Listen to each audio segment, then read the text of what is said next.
Welcome to Aspects of Writing. I'm your host, James Kelly, and my panelist for today is Janet Corsi. Our guests are Julie Kaderabek. Is that correct?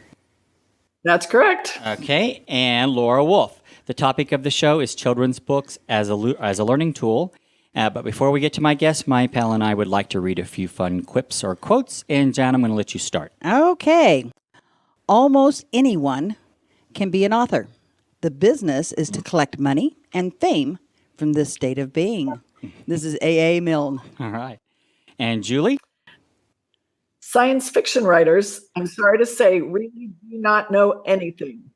That was a quote from Philip K. Dick. And that refers to me. Laura? The only thing I was fit for was to be a writer, and this notion rested solely on my suspicion that I would never be fit for real work, and that writing didn't require any. Russell Baker. Don't we wish? All right. And mine is, I went for years not finishing anything because, of course, when you finish something, you can be judged. And that's Erica Jong. Aha. All right. If you're just tuning in, you're listening to Aspects of Writing with me, your host, James Kelly, and my panelist is Janet Corsi. Our guests for today's show are Julie Kaderabek and Laura Wolfe, and the topic of the show is children's books as a learning tool. Jan is my panelist. She wrote The Secrets of Time. So, Jan, tell us a little bit about that. You've been with us for 4 or 5 years now. Yeah, I've been here for 5 years on and off. And the book is about seeing the other side of a pancake. And basically, we can't just decide that something is the way it is until we realize that it is something else. Okay. All right. All right. Fiction. All right. Well, Julie Kaderabek and Laura Wolfe have spent their entire nursing careers working at hospitals specializing in the care of children. With over 35 years of combined nursing experience, Julie and Laura have worked in a variety of departments in hospitals, including pediatric medical units, pediatric intensive care units, neonatal intensive care units, preoperative care, and post-anesthesia care units. After working in surgical services for many years and having experienced surgery with their own children, they truly understand the fear and stress the words, "your child needs to have surgery," has on a parent and a child. Surgery Day is the first book they co-authored and published. 2RNs is the company they started together in 2017 to help provide health-related resources to families and physicians. While they are passionate about their work, their devotion to family is paramount. Laura and Julie are each married and raising their own children in San Francisco Bay Area. And ladies, what did we leave out? Well, I'm going to start because I'm older. I get to go first. I do have 2 children. I have a daughter who's 28. Her name is Taylor, and a son who's 26. They both live in the Bay Area also. I've been married for 29 years to my husband, Bradley. He's a chef by trade, so when we got married, I stopped cooking. Ooh. I know how to microwave now. And I didn't start out to be a nurse. I actually was a travel agent. I was a restaurant manager. I did biofeedback. I did a whole gamut full of stuff. And it wasn't until my daughter was born that I decided, I really want to do something medical. And so I went back to nursing school and I graduated with a 3-year-old and a 5-year-old. I was working, I did my internship while I was at school at Children's Hospital in Oakland and fell in love with the ICU there and actually was one of the lucky ones to get hired. I had to do the night shift, which was interesting for the first couple of years. I've been at Children's ever since. I've had a couple other jobs along the way at other hospitals filling in and different things, but Children's basically, I decided I don't really like adults. And so I don't mind working with the parents too, but it's a different thing. So I've worked at Children's all those years and just absolutely love it. All right. And Laura? So I grew up in the San Francisco Bay Area, about 20 miles east of San Francisco in a little town called San Leandro. And after I graduated from high school, my sister and brother-in-law were living in Chicago. So I decided that I was going to take a new adventure and move out to Chicago. And I lived there for 7 years. I went to a college out there called Lewis University, got my nursing degree, my bachelor's in nursing. Along the way, I met my husband, and I stayed in the Chicago area for a little bit longer than I anticipated. And I was getting homesick, so brought him back to the San Francisco Bay Area. And that is where we started our family. We have 3 lovely children. I have a 14-year-old, a 12-year-old, and a surprise 5-year-old. And I too got my first job. I used to work at the University of Chicago in a pediatric intensive care unit, and I got my first job at Children's Hospital in Oakland when we moved back to the Bay. And I too have been there ever since 2002. I also worked at other hospitals in the Bay Area, but my love is at Children's. Like I said, I've worked in various units in the hospital, but Julie and I met in surgical services. We're both preoperative before surgery and postoperative nurses. And we just gelled. We connected really, really well. And both of us were charge nurses in a pre-op area. And that's where we really connected and found that there was a calling to help children prepare for surgery and their parents. And that's our story. Yeah. So where did the idea for Surgery Day come from, and who thought of it? Well, we're going to make you go read our blog on our website, surgeryday.org or 2rns.org. But we both have sort of a slightly different recollection, but it's basically we were working in pre-op and post-op, and part of the job is to, the night before, we call parents and say, your kid has to stop eating after this time and, take a shower and be here at this time. And often at the end of that call, they're like, well, what do I tell my kid's going to happen tomorrow? And I've got to make 20 other calls. I don't really have time to tell them that. Or they arrive for the morning and they're not prepared. And, we have to take their vital signs. We have to take their health history, and it's a very fast paced morning. Often between 6 and 6:30, we have 8 children arrive, plus various sundry of guardians and parents that all have surgery starting at 7:30. My recollection is we were sitting there one day saying, if there was only a book, we could say, here, read this, because they're starting to ask questions and we've got 2 other kids we got to get to. So that's when we started researching, and we found there really wasn't an updated anything. There was an old Mr. Rogers book, a Curious George book, but nothing that would basically walk a family through, this is what your day is like. Yeah. Well, that's So, exciting. Really is exciting. So what are the plans you have for distribution of the book? So you can get our book on our website, surgeryday.org or 2rns.org. We're also on Amazon, Barnes & Nobles, our publisher Mascot. But really what we're doing is knocking on doors. We are knocking on surgeons' doors. We are doing cold calls to surgeons all over the country. We are reaching out to surgery centers, doctors' offices, pediatricians, meeting with physicians that our paths have crossed with, just picking their brains, figuring out how we can get the word out. How can we get this Surgery Day book into the hands of both doctors to lessen their workload? And then also, how can we get the word out to both parents and children that there is a hybrid book that we have co-authored that is out there to help you get ready for your day of surgery?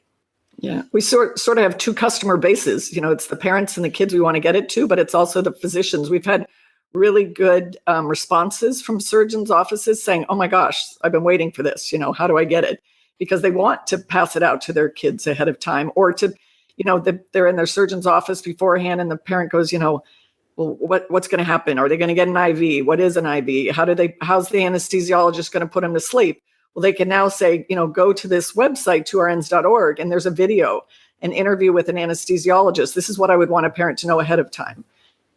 Child life specialist, this is what I would want to tell a kid before they got here. So if they hear it ahead of time and then they hear it at the hospital, there's just so much research out there that surgery, recovery time, less medication, less behavioral changes and problems occur if parents and their kids are less stressed, better prepared for what to expect.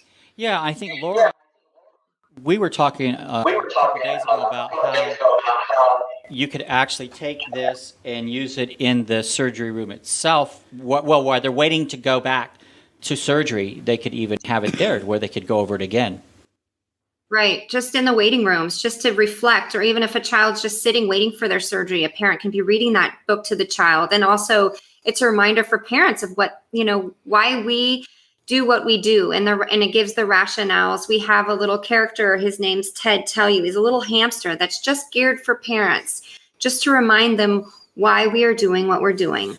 Yeah. Yeah. You had an experience the other day where an orthopedic surgeon called you and said, I need your book. And it was for an older special needs kid. And he had a kid right there in his office, that this would be perfect for. He's like, I need it. Can I have it and go have the mother read it to him? So many times if a kid sort of knows stuff ahead of time or sees it, it just makes them much more comfortable, less fearful. Especially if a child is used to routine. So if they're already seeing, they're reading this book ahead of time, then they get there the day, they reread the book beforehand, and then they realize that, oh yeah, there is a certain process. So that can actually lessen their stress level as well. Yeah. How many pages is the book? Julie? It's 38 pages, which is fairly long for a kid's book, but 5 of those pages is a glossary at the end for parents. But we've had numerous kids call us and say, oh, we read that part too. We also have a surgery day checklist, things that they should bring to the hospital or think about ahead of time. And then also a question list. Like here, these are some questions you may want to ask either the morning of surgery or of your surgeon ahead of time, just to give them things to think about. So, the actual book is a little less, but we call it a hybrid. It's sort of a book for kids and parents. Mm-hmm. So who did the illustrations and how did you find your illustrator? So we searched the internet. We had a lot of illustrators do some work for us, and we really just didn't find the right fit. And so we were looking on publishers' websites. We were looking all over the internet looking for illustrators, Fiverr, and then we came across Alicia Pace, and she is fantastic. She really fit the niche that we were looking for. We're really happy with the work that she's done for us, and she's been great. We've driven her crazy. We are incredibly meticulous about how we wanted this book to come out. And we had her do drawings over and over and over again for us to make sure we just got it right. Yeah. And one of the things I think as we were researching traditional publishers versus, going either hybrid like we did or just publishing ourselves indie, a traditional publisher often does not let you come in with your own illustrator. Right. They don't want to have illustrators. It's actually a detriment. And we were afraid we sort of had a vision of what we wanted it to look like in our characters. And we were afraid we would get someone that just, it didn't look right for us. And that's why when we said, here, could you draw these couple of characters? We're like, oh my gosh, it's just perfect. As Laura said, we did drive her crazy. Like in a couple of the pictures that we have the monitors, because the child's hooked up to, and you can see the vital signs. And in the 3 different pictures, the heart rate was the same and the blood pressure was the same and respiratory rate was the same. Oh, no, that never happens. You got to change that. And she's like, no one's going to notice. We're like, yeah, but we do. And can you move that IV cord the other way? But she was very patient with us up until the end. And she says, okay, you guys, done. So, and this is going to be a series of books. We want to write more. And she is thrilled hopefully to be able to keep continuing with us and develop more characters and more storylines. So I need you to tell us a little bit about, because I've gone to your website, 2RNs, it's 2RNS.org. And that's the number 2. Number 2. Right. 2RNS.org. And that's really a neat site. Can you tell us a little bit about that and how it works? Sure. So our website is really, we have different platforms and different phases, but our ultimate goal is to be the go-to resource nurses to help prepare parents and children for any medical encounters, whether it is a day of surgery, whether it's a doctor visit, whether it's a dental visit. We also want to reach out to fellow nurses and empower them and let them know that they're really important. So we have some resources for nurses to hire their education, to continue their education, how we can best support them and be able to acknowledge them for their good work. We'd love to even be able to acknowledge a patient or a patient to be acknowledging a nurse.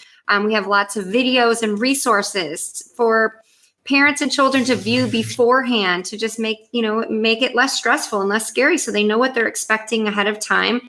We have some books and resources. We have our blogs on there. Am I missing anything? Yeah, and we have this is a picture of our book. This is our book, Surgery Day. Okay, and in there we also... There we go. Sorry. That's good. We also have QR codes. When we started this process, I had no idea what a QR code was. Marvelous. Yeah, but we always suggest that. Yeah, a QR code, if you have the reader on your cell phone, you just scan over the QR code on the various pages. And like one of them takes on the page, it's talking about our character, Tolly McStretch, who has to have his blood pressure taken and his pulse ox. And, many kids don't even know what that is. So if they scan the QR code, it takes them to our website, surgeryday.org or 2rns.org. And there's a video of Laura's daughter having her blood pressure taken and a nurse explaining what a pulse oximeter is. We have interviews with anesthesiologists, some things, what would you want the parent to know ahead of time? And then what would I want a kid to know ahead of time? There's a specialty in the hospital called child life specialists. They sort of usually introduce themselves as teachers of the hospital. And a lot of departments have it. In our department, surgical services, we have these great gals that are trained, and they'll come up to a bedside and in a developmentally appropriate manner. So if the kid's 2 or 6 or 10 or 12, they approach them and, what are you afraid of? They show them the surgical mask, how they're going to go to sleep, explain some of the things. And so we have some videos that they've done for us on our website. This is, again, what I would want a kid to know ahead of time. Things like that. It's great, especially like the parents. One of my favorite is one of the child life specialists. When we said, what would you want a parent to know ahead of time? She did this whole video on, I want you to be honest. Often we have parents, they arrive and they've told their child they're just going to the doctor to get to get an examination. They haven't told them they're going to have surgery. Wow. We had a child that was going to have her tonsils out, and the parents said, oh, you can't eat breakfast because we're going to take you out to a really good lunch. Oh. And we're like, oh my gosh, don't say that. Right. So, and, on the website, it just gives them some things to look at and hopefully know ahead of time. One thing I did forget to mention is we have a surgeon at our hospital whose daughter did a lot of drawings for us, some sketches, some coloring pages, some Where's Waldo type illustrations where the kids can find, the blood pressure cuff, a pulse ox, and just some really neat, tools to make you feel a little more comfortable. Who did the editing for your book? What was that story? Who did the editing for your book? That's an interesting. Well, when we looked into this, what we realized, we were nurses. We weren't really authors or writers. Mm-hmm. When it comes to editing, we wrote our first version, and I think it was 64 pages. Oh, my. A friend of my nephew's is a copy editor, and I was having dinner with them, and I said, oh, you're a copy editor. Can you edit our book? Come to find out later, a copy editor is the last thing just before you publish it, probably. Yeah. But he had some really good changes for us. But beyond that, we actually hired an editor after that to do content editing, which is what we needed. We were changing tense. We were changing, and she's like, do you really need this page? Do we really need that? And we also made a lot of changes. Original version, the doctor was the Dr. Stricker, somebody, one of our doctor's names. And, the animals were just regular names, and, it was the surgeon. So in this, we developed, hey, it would be more fun. The names are named after what they do. The nurse, the pre-op nurse is Nurse Get You Ready. And the recovery room nurse, the recovery room nurse is Nurse Wake You Up. Cute.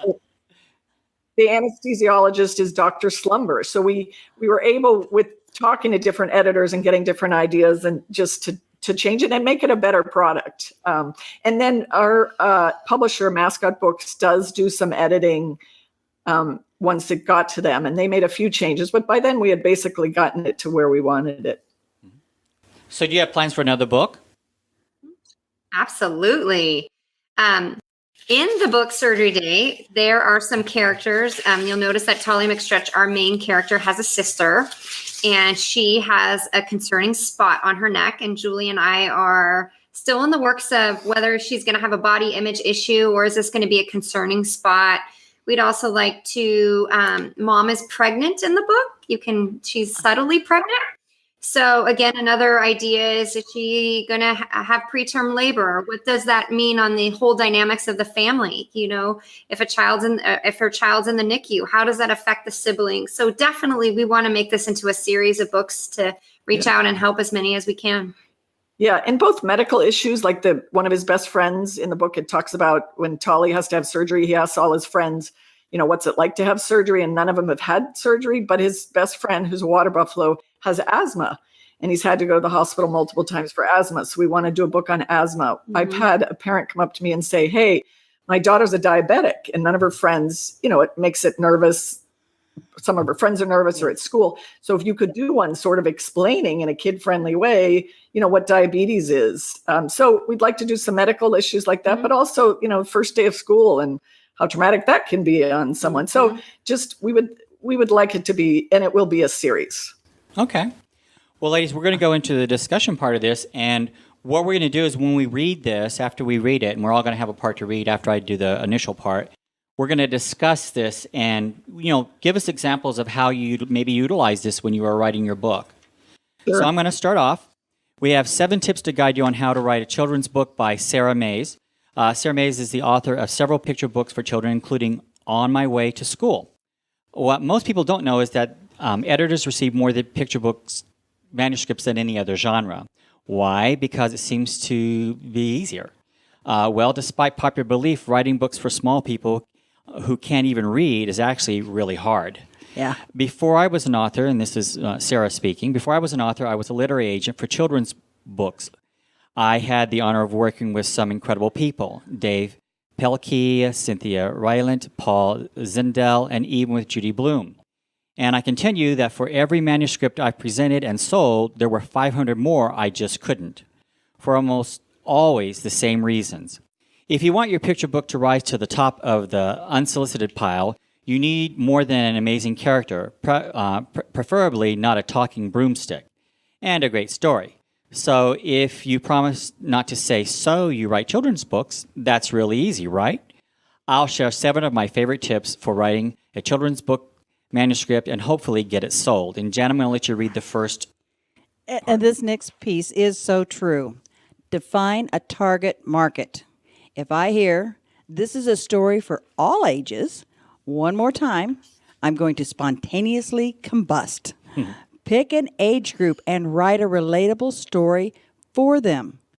Is it for young children, target age 2 to 6, middle graders, 8 to 11, or young adults, 12 plus? If you have really written a story for all ages, it will work on this and so many other levels. But if you can't engage even one of these groups directly, it won't work for any of them. And you've done that. You're targeting, what is your age group you're targeting?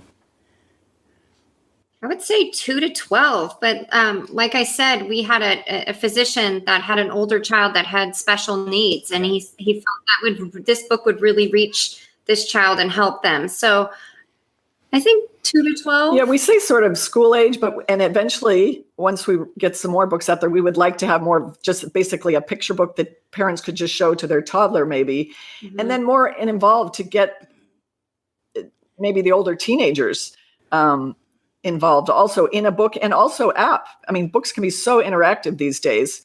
If we could get some interactive part, which would engage more of the teenage. My one of my nephews just had surgery, and he is 11 and he loved it, and then we've had Laura's daughter who's 5 loves it. So we are sort of a weird, we sort of meet a whole range right now.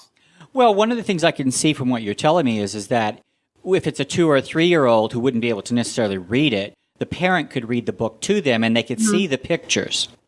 Right.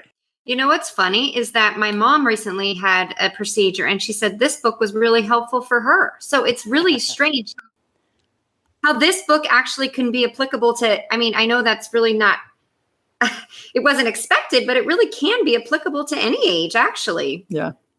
Well, I would think that surgery is surgery, Right. Yep. It really, some things are different, obviously, as you get older. Not everything's exactly the same. And we do say that in the book, but surgery, you're right. Yeah. Well, I'm horrified of needles. You've got to do a book on that. Yep, we got it. We got you covered. All right. And Laura, I'm going to let you read number 2. Choose a relatable theme. Does it have a wide appeal? Is it from a child's point of view, or at least about an issue that's important to a child's world? So you might want to think your story about the middle-aged grocer who is sad their lettuce isn't selling. Kids don't understand the 9-to-5 gig, man. If a child relates to your story and sees themselves in it, they'll want to read it over and over. I think your book is a book that someone would want to read over and over if they're going to have surgery for sure. Right. And we ran into this as we were trying to figure out how to get it published. We went to traditional publishers. We had talked to someone from Scholastic, and we love the theme. It's a great theme, and they have an educational section in their publishing department, but it was so specialized, because it is a specialized niche, the surgery. They said, we don't know where to put it. We had another author on a few weeks ago he's a best-selling author. He sold over 2 million copies. And yet when he went back to his publisher, because of the book that he wrote involves coming to age story and then food, it has recipes in it. They said, we don't know how to pitch this. Yeah. Or how to handle it. So he self-published. Now this man has one after another of, hits, but they weren't willing to take him on. So I commend you on doing that. Don't give up just because someone's not going to take your book on. Right. We knew we had a good, reliable theme. We just had to figure out how to get it out there. All right, Julie, I'm going to let you take number 3. Okay. Make a clear beginning, middle, and an end. A story about a little girl who sees a snail, fills a bucket with sand, then goes to bed at night is not really a story. It's a child's day. Well, I'm sure she had a great day. It just doesn't make for a compelling story. Maybe her grandmother would like it, but that's about all. The truth is, the ending of a story is even harder sometimes to write than starting one. And we really struggled with that. We got to the end of the book and Tolly had his surgery and he was getting to go home. Yeah. And we're like, okay, now what?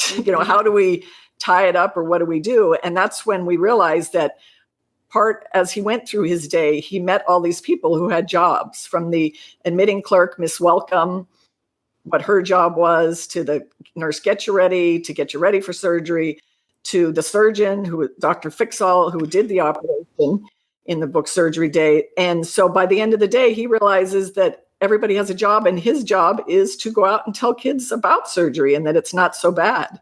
And that's how we finally figured out, hey, this is a great way to end it and, be able to continue with other stories too. Yeah. And I'm a children's writer as well. I have 3 books that haven't been put out yet. But one of the things one of my stories I had to struggle with as well, trying to figure out what the ending would be. And then I realized, you know what? Just do a moral to the story. And so I ended it with the moral of the story is, and it worked out perfectly. Mm-hmm. Yeah. Good. Well, I'm going to take number 4. Don't let your story be preachy. Your story should be subtle enough to convey a message without the moral being in your face. Kids can smell morals, and I just said that about morals, and they smell like Brussels sprouts. All right. Well, maybe I should change the ending of that story. So, what do you think? We try not to be preachy. For us, it was a little bit easier in that we were trying to give information. Mm-hmm. So we struggled with how much information we could give without giving too much information. But we weren't saying, there's a right way to have surgery or there's a right way to feel or it's okay to be scared. We never tell a child, it's not, don't be afraid. It's okay. We try and, keep it real, give them facts. Yeah. Without telling them how they should feel or what they should do. I'm just curious. Do you have caricatures of your book behind you? Here. You can take them off and show you. This one is our main character. This is Tolly. Can you see him? Oh, I can see him. Oh, yeah, cute. You can see him on screen, yeah. So this is Tolly McStretch. He's our main character. And you can see he's got a splint here in his cast. And then here's his best buddy, Arnie. This is Arnie. And Arnie is the one, he's a water buffalo. He has asthma, so he has some health issues himself. Aww. But when Tolly finds out he has to go to surgery, Arnie loans him his favorite Lucky socks. They're mismatched. He's got a blue and white one and then a red and gold one. And we sort of introduced this idea of the Lucky socks because when you come to the hospital, we make the kids change into our pajamas because to go into the operating room, they have to have clean clothes. And often kids are like, no, I've already got pajamas on. I don't want to put yours on. And so it was a way to help us introduce that idea into the book. Like, Nurse Get You Ready says, those are great lucky socks, but you still have to put ours on and be able to explain why. Mm-hmm. Are those available, those stuffed animals? We're working on that. Right now, we just have these as our prototype for us, and we use them for our Facebook page. We have a Facebook page, the 2RNs at Facebook and Instagram. It just makes it more fun for people to follow us. We take these guys to the movies. They went to the beach a couple weeks ago. They're looking forward to Christmas. We haven't sure if they're shopping for us or not, but we're seeing. But I would like to have stuffed animals because we will tell parents the night before, have them bring their favorite stuffed animal, their favorite blanket. They're going to be in the pre-op area for often over an hour, as we're doing all of our things, and anything to occupy their time or also to make them feel comfortable, if they've got their stuffed animals. So we would like them, after they read the book, to be able to, bring Tolly with them and hold him, and get ready for surgery with him. So yes. And we also have the socks. We just designed the socks, and now we are trying to get those produced as well to have some fun slipper socks, because our socks at our hospital are pretty stale. So we thought maybe to have, some type of fun, uplifting slipper socks would be just kind of a neat idea. Yeah. Julie, I'm going to let you take number 5. Okay. Show, don't tell. Writing a picture book looks deceptively simple. After all, how hard can it be to write 32 pages, or in our case, 38 pages of about 700 words? Most picture books these days are between 500 and 1,000 words. In fact, it is a very economy of words that's the challenge. The writers have most. The craft of writing picture books involves telling your story in as few and using the most potent words possible. The idea is to keep it short, but keep it to the point. Yes. We struggled with it. And like I said, we really had over 60 pages at first, because we really wanted to explain things. And that is when we really came up with the idea of our little TED Tell You. It's our sort of our cheat. We don't count it for words on the page for the kid because it's a little more information that we wanted out there, but it's basically for the parents to read. Which is really kind of cool. We were able to get more pages or more information with cheating on that word count for a picture book. I think that's one of the things I'm struggling with a second story that I wrote, because it's 42 pages. And it is hard to keep a child's attention span if it's too long. Although if the illustrations are good, it might help them continue. I'm still struggling with trying to cut that down. Yeah. And in terms of illustrations in our book, we talk about after he has surgery, we use various pain scales with kids. The older kids will say, give us a number from 0 to 10, what your pain is. Well, often the little kids, they can't articulate that. So we have things we use in the hospital where it's a picture of circles and the first face is smiling. It's called the Wong-Baker pain scale. And the first picture is smiling, and then progressively, they're not as happy. And by the 5th picture, the kid's crying. And so we'll show that to the patient and say, where are you? Which of these guys are you? And when our illustrator first drew that for us, because we got permission to use it in our book, she put cat ears on it, and it was darling. We thought, great, it's animals. And when we went back to, we had talked to Carolyn Baker, who actually was one of the child life specialists who devised this pain scale a number of years ago. She said, well, I'll give you permission to alter it, but I really don't think you should. We think you should use it as it is. So when the child sees it in the book, that's actually what they're going to see at the hospital. And we're really glad that we made that decision to go back to the real one. And it's all part, like you said, show them, don't tell them. Here, this is what you're going to see. And it's sort of self-story. This is something that all doctors need to have, though, because I get so tired if I go to the doctor and you go, well, what's your pain level?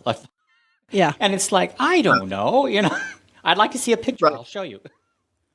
Right. And also in terms of illustrations, we did a lot of, when we just had mock-ups of the book, but we had the script, we went to preschools and kindergartners and read the script. And we would ask kiddos, like for the rooster, that's how we came up with our rooster. We said, what should the wake-up room what should the wake-up room nurse, what animal? And if one little boy says, duh, a rooster, because they wake you up.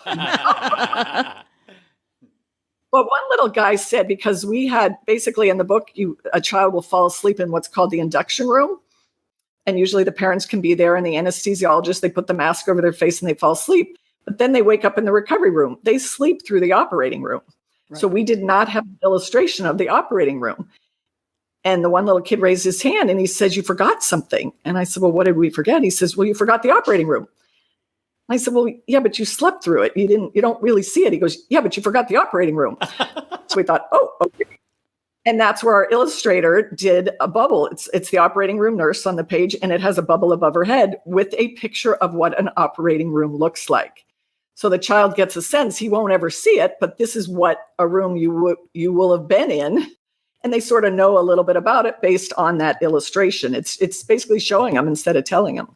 Well, but when you go into the operating room, though, when they first roll you in, or at least in my experience, you're not asleep. Most children are put to sleep ahead of the operating room. Oh, I wasn't. Right. And that's because, in most adult hospitals, you probably got your IV. No, even as a child, I wasn't. Oh my God. Wow. Yeah. See, things have changed. Unless there's certain situations, if the patient is medically compromised where it's dangerous to put them to sleep in the induction room, or there are some reasons why an induction room would not be used. And the child will walk in, and be awake there. Often teenagers, some of our anesthesiologists will give a teenager the option of, going to sleep with the mask or walking into the operating room and going to sleep, with an IV. But I would say 90% of our kids never see the operating room. Yeah, we are talking eons ago for me, so. All right, Jan, I'm going to let you take number 6. Okay. Make your story different. Sure, your son's first grade class loved your story. Heck, you got a standing ovation. By the way, first graders will always enjoy almost anything that gets them out of math. But this is the story. But is your story different enough from what is already out there to compel a publisher to invest thousands of dollars in publishing and marketing and selling it? And it sounds like what you guys have got going is so needed that it goes beyond, see Jane run Jane run. I mean, this is something that every single child out there needs. Well, I think that the publisher that you approached missed the mark because this is different and it is unique. And I think that I personally, I don't have any children, but if I had any children, I would seriously want your book to read to them, especially if they're younger of age. So I think that they're going to regret having passed this by. Thank you. We just realized there's not much out there. We just had, it's perfect timing. We got an email from one of our child life specialists a couple of weeks ago that she forwarded to us. And child life is a large group. I mean, there's thousands of hospitals and each of them have child life specialists. And she had just on December 13th, the week after our book came out, from a child life specialist back east saying, "Hey, does anybody know of any new good recent books pertinent on preparing kids for surgery?" There's one that Mr. Rogers did. Well, he's been dead for 15 years. Yeah. And there's the old Curious George book about having surgery. But so she had just said, "Does anybody know?" And our child life specialist was able to go, go get surgery day. It's perfect. 2 of our nurses did it. They're the ones that work it and do it. And, they also have this website, 2rns.org, and it was just perfect timing for us. Most child life departments, they don't usually have money for books and things to give to parents, but they all have a book list of suggested books, whether it be one of our child life specialists works in the emergency room, and she has books on her list about having an MRI and stitches and things like that she's found, but there really wasn't a surgery one. Well, so it's great. Get out there like that. What makes it unique, though, with your book, and this is why I really think someone should have considered this a little bit better, is that you have a website to go with this book. It's not just the book standing alone. In addition to that, you have the QR codes so that if a kid is curious, in addition to the story itself and the illustrations, the parent can actually click on that. And I'm going to tell you, kids are more receptive today to things than they were when I was growing up because we're in a digital age. So they would be able to look at that and consider it, as opposed to just the storybook itself. Right. And that's what we wanted to do. We helped a friend of Laura's brother's father-in-law really helped us as our first mentor and only mentor at this point, Clark Kellogg, who was a professor at UC Berkeley. And he said, he was the first one to say, this book is a little piece, but it's this platform, the 2rns.org platform that will really book in a book series, which is what we wanted to do. We don't want it to just be a surgery one-hit wonder sort of. We want to help in different ways. And this website basically enables us to do that and gives us the platform and the stage to do that. And that's the one thing that usually a traditional publisher will look for is what is your platform? And when I saw your website, it answered all my questions immediately. I mean, there was no doubt in my mind. I think you really are onto something here. I really do. I'm not just saying that on my show. I really do believe that. Yeah. We had approached a gentleman, Joel Pitney, who actually helps authors make websites. We had, researched and found, and we're on a limited budget in this project, and a website is a big expense. And we really liked his websites, and we went through it with him. And he says, yes, I'd love to do it, and we'll help you out. Knowing that ours was a little bit more than that, and I think by the end he's like, oh wow, this was a lot more than just an author website. Right. But he really was able to bring it to life and help us do a vision of where do the videos go and where do the book lists. And like Laura had said, we have downloadable workbook pages for the kids to coloring pages and things that they can do ahead of time or when they come to the hospital. And he was able to just bring that vision, bring this platform to become a platform, not just an author website. Right. And Laura, I'm going to let you take number 7. Good night picture books aren't written overnight. One of my favorite stories is about a guy who told me, I wrote a book on the way home on the Metro North the other day. Can you look at it? No, I can't. And please don't make me. Why? Because anything written in the amount of time it takes to get from Grand Central to Scarsdale isn't a book. It's a first draft. You can't write a kid's book in an hour or even 2. That's the truth. Kids' books take a long time to write. My last picture book took me almost a year. A good children's book is a distillation of an idea, and the most successful writers use only a few potent words to say the most important and entertaining things. Acclaimed author, illustrator Mem Fox put it best when she said, writing for children is like writing War and Peace in haiku. Oh. It's true. And that's really true. It took us over 2 years to write this book. We had to figure out how to pare it down. We made a lot of changes as we wrote the book. Like we said, we had different characters. We even had different animals. There's been a lot of transitions through the book. Originally, our main character was a platypus, then became a water buffalo. And we got some good feedback. And now a giraffe is more...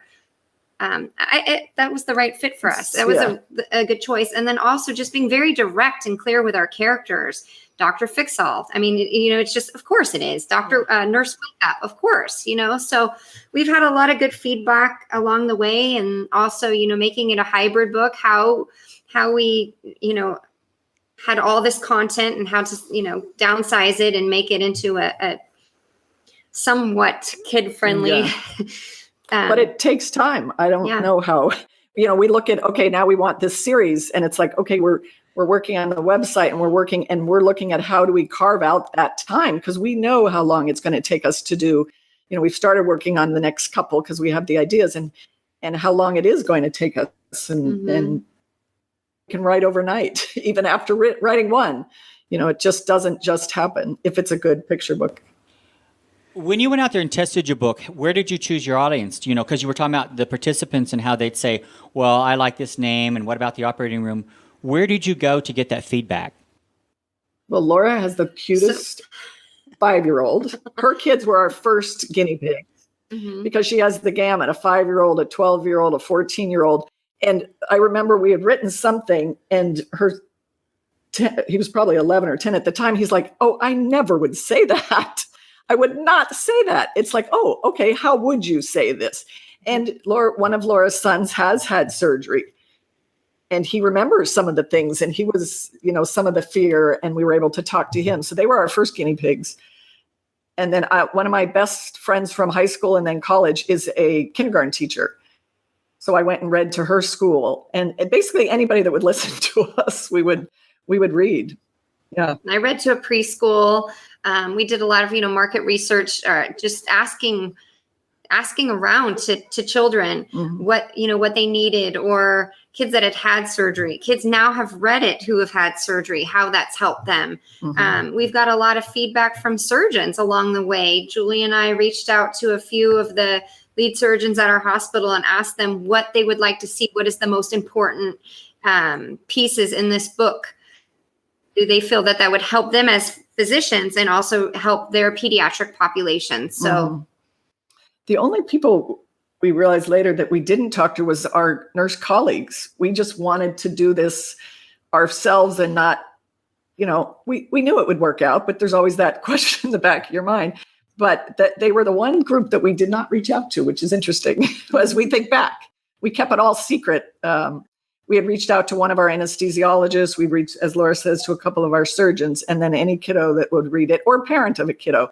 We talked to some parents whose child had already had surgery, and they said, oh, this would have helped. And some that, we knew they were going to have surgery, and then we would interview them afterwards. Hey, did this help? And what would you like to have seen or added? Or, was there something we missed? I think that's where the surgery day checklist came about. Yeah. Did any doctors ever? Did any of the doctors ever give you any? Yeah, and they loved, like, one of our, he's one of our neurosurgeons, and his comment was, he has the trust of the kid and it's fine until they go put that mask over the child's face, and then the abject look of terror for this, all this sudden, this thing's over the face and it smells terrible and what's happening. He's like, oh my gosh, if that could get explained ahead of time, or they knew it and they understood and they had seen a video and they knew there could be a smell and know all this ahead of time. So he said that was one of his suggestions. How do you get that information out there? Yeah. He really. Well, I know my daughter had surgery my daughter had when she surgery was in second grade. when she was in second grade. And she couldn't understand why they didn't have bubblegum smelling gas, because that's what her dentist used when she went and had dental work. We do now. Ah, Yeah, good. we do. Yeah. Yep. In the pre-op area, the children get a choice of different smells that they can paint in their mask. And we have a little gauze that we use that we call it the paintbrush. So they can paint the smell that they like, and then they can decorate the mask with some stickers just to make it, more friendly and more personal. My nephew, like I had said, who had his tonsils out, the book wasn't out yet, but I had sent him a PDF copy to my sister-in-law and him to read ahead of time. And then I called him a couple of days later. He had his tonsils and adenoids removed. And I said, the book, or can you give me any comments? He said, well, in the book where they told Tolly that he'd be maybe a little dizzy when he woke up, or he might cry. And I said, yeah. He goes, oh yeah, I was dizzy and I cried. So that was good. I knew that was okay because that happened to Tolly. So it was okay that it was happening to me, which was great to hear. Yeah. Right.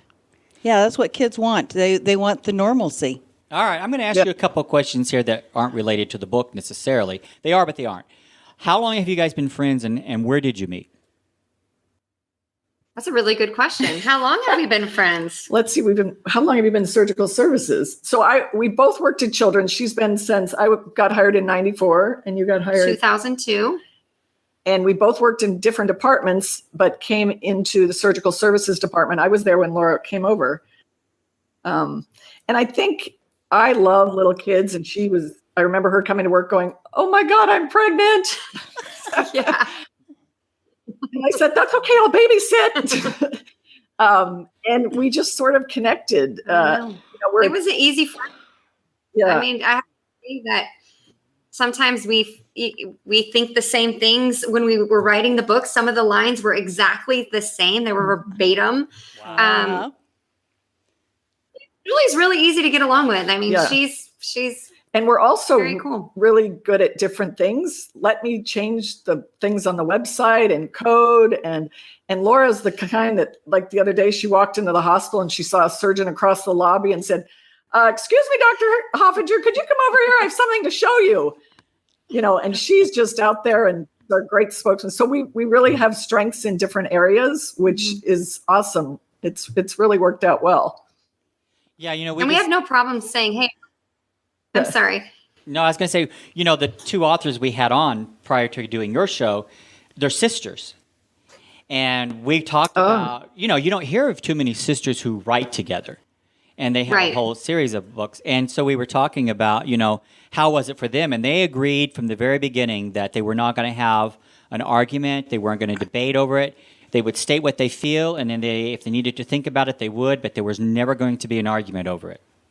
That's really good advice. I feel very comfortable. Julie just lets, me say, I agree with this. I don't agree with this. In the same way with her, I don't take any offense to it. I just know that it's what's best, and she's has a different viewpoint, and so do I, and it works. Yeah, I think if either of us felt really strongly about something, the other one would go, great. You feel stronger than I do. Go for it. Let's work on it. And that's actually exactly what they how said. that's how they resolved their thing too, is whoever had the strongest and could show, their strong feelings for something, then the other one would go with it.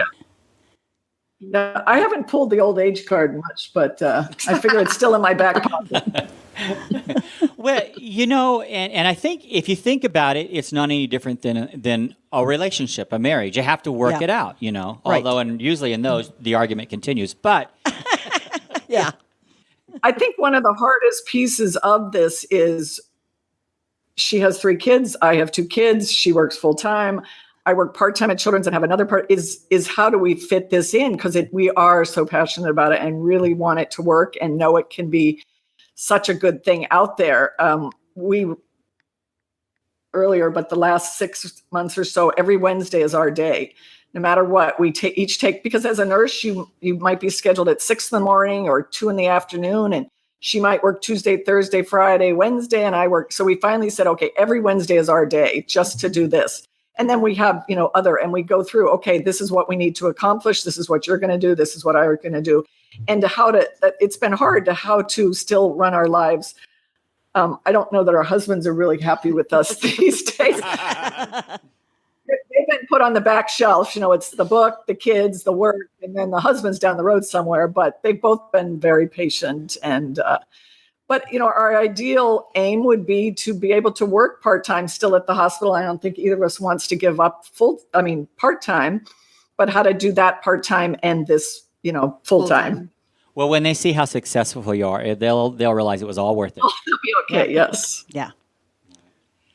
Well, So Jen, you have any questions for them? Oh, and not a whole lot of questions, but just to tell you, this is something that I think would even help adults who end up in the hospital that weren't expecting to, that have never had, for 18 years, I never had so much as a cold.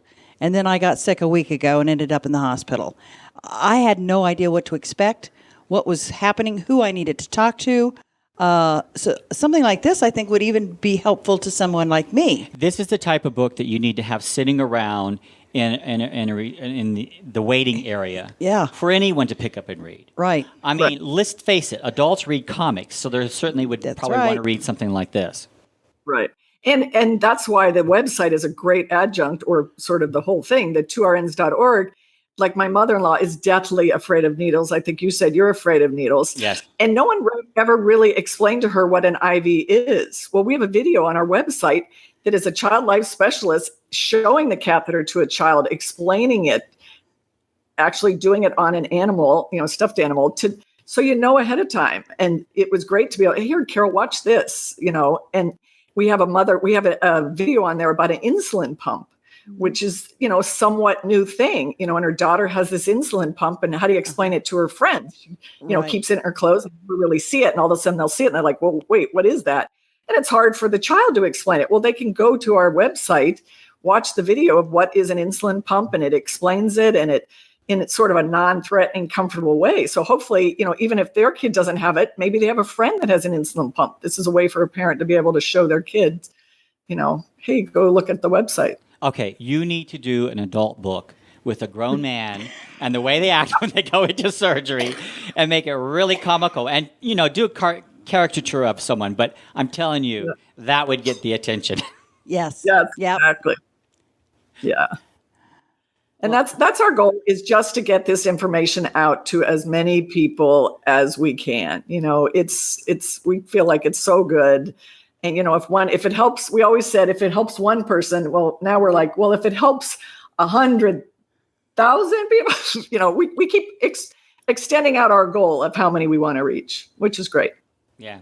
We're going to have a Spanish version. That's our first language we're going to do is Spanish. We've got one of our translators at the hospital that's going to help us translate it into Spanish. And then, ideally other languages eventually. Do you have a Kickstarter or one of those funding sites going on right now to help you? We haven't. We had an angel investor at first, and then we've just used our own. At this point, we've sort of been able to fund it ourselves. As we look forward and really want to do the products is where we're thinking. And now that we have the book out, I think it will be easier to do and start to have a following. I think to do a Kickstarter, the research we've done, you really have to sort of have a following and have something out there. But I think it's a perfect avenue to use to do our stuffed animals, the socks, some other things we want to do. The other idea is to possibly look into getting a sponsor. Yeah. There's pharmaceutical companies that sponsor race car drivers. Well, a book about surgery and these product things are a little more apropos to what, so we're looking at possibly trying to get a sponsorship. Absolutely. Whether the idea, certain departments in hospitals have more money than others, and it's, how to tap into that. Well, ladies, we're running out of time, so we're down to the last minute of the show. So I'd like to thank our guests, Julie Kaderabek and Laura Wolfe, along with my panelist, Janet Corsi. And to find links to their website, just go to 2rns.org, and they're showing it on the screen if you look at the video version. And the name of their book is Surgery Day, so you definitely have to check that out on 2rns.org or surgeryday.org. All right, and there we go. They're holding up the book again for Surgery Day. And if you would like more information about their book or their show, just go to aspectsofwriting.com. There you'll find the videos of our past show on YouTube and our archive shows. The archive show will always be on Aspects of Writing once it airs. You can also find links to the syndicated show on iHeartRadio, iTunes, amfm247.com, Roku TV, I have my YouTube, and then there's 14 terrestrial stations where this will play as well.